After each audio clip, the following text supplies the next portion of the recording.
D-Day was supposed to have been on June the 5th, but the channel had one of the worst storms that they'd ever experienced, and it would have sunk a lot of us. But on Tuesday, June 6, 1944, with the English Channel only calmed a bit, the Allied invasion of the German-held French beaches of Normandy began. There was a total of 5,333 ships and craft of all kinds across the Atlantic. The operation was the largest amphibious invasion in world history.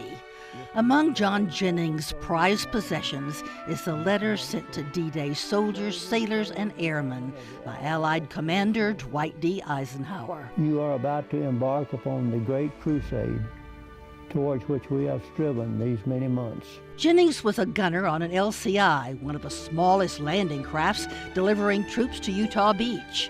Even though Jennings' craft was under fire, he says it was the soldiers he felt sorry for. They were sick. There was nowhere to go. Everything blew back on us. The wind was high. It blew back on the others. But seasickness was only the beginning. The soldier was supposed to have about 44 pounds packed on his back. But with additional ammunition, rations, and cigarettes, the weight was more like 75 or 80 pounds. Soldiers were unloaded in 3 feet of water or more. But if they ever got overbalanced with all that weight, they drowned, feet sticking up in the air. Some shot and killed, some drowned, some made it. Jennings says that for years after returning home, he would wake up screaming, seeing all over again the dead bodies floating in the water. An arm, a leg, blood.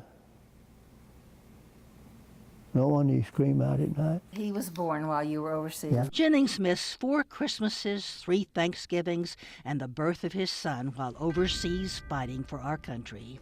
John Jennings returned home February 2nd, 1946, 3 days before his son's first birthday. And yet, this is what he says about his service. I'd go tomorrow if they'd take an old geezer like me. In Mount Pleasant, for freedom fighters, Joan Hallmark, KLTV 7 News.